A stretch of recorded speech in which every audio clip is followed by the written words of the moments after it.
Hi, my name is Mary Dowell, and I'm here to talk to you about high leverage practices and evidence-based practices in the classroom.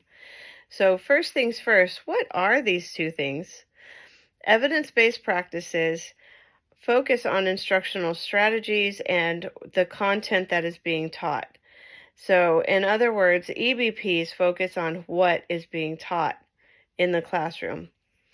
High leverage practices, or HLPs, are structured by faculty and professional educators, and their focus is more towards supporting student learning, or how students are being taught and how they are learning.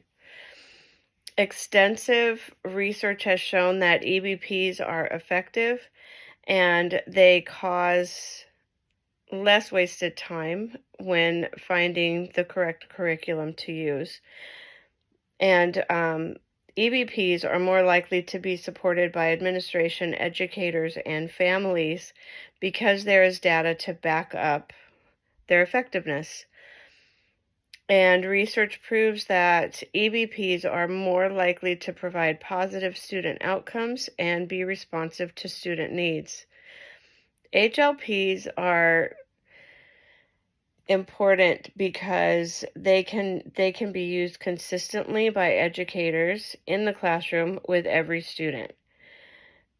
And they provide a multi-tiered prevention approach to ensure that all students' needs are met at their level.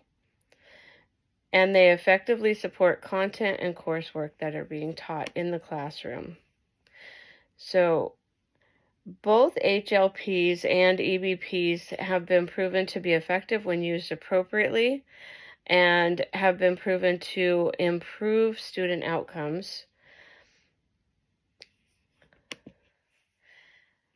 So the positives of using EBPs and HLPs in the classroom are that educators are able to use HLPs to support the content and to ensure that all students in the classroom receive the instruction they need at their level.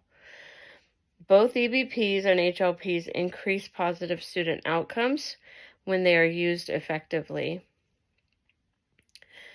There are some negatives, and that is usually when educators are not feeling confident enough or do not have enough knowledge of what EBPs and HLPs are, so they are not well versed in how to use them. And sometimes there are programs that can be mistaken for an EBP if they are research-based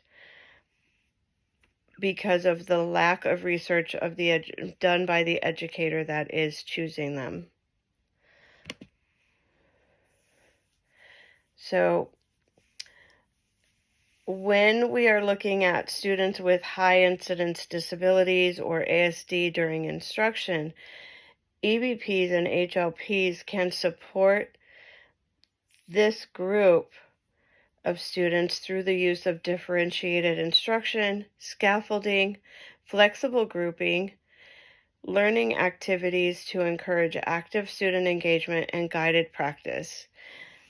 With this group of students, using these strategies will provide them with smaller groups to work with, a work partner who they can work closely with, and they can support each other, and also a little bit more closer interaction with the educator where they can get the support and encouragement that they need.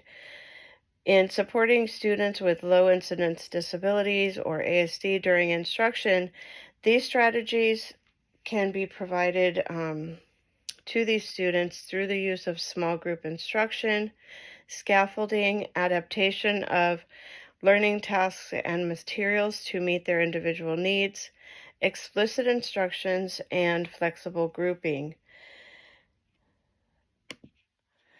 In consideration of when and how EBPs and HLPs are applied during instructions, there are reasons when one is preferred over the other.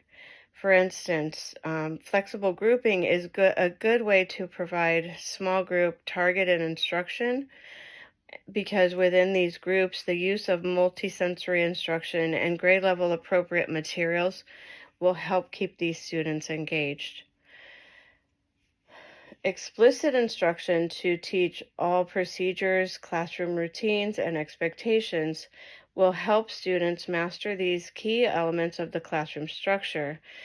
Additionally, providing the students with opportunities to practice these things to mastery is key. And then thirdly, cognitively guided instruction, CGI, is a proven instructional strategy for teaching math concepts and offers students the opportunity to explore various methods of solving mathematical problems in their own way. All three of these are effective strategies, and there is obviously a time and a place to use each of these. Based on what is being taught and the group of students that are working on the materials. Thank you very much for listening. It's been a pleasure.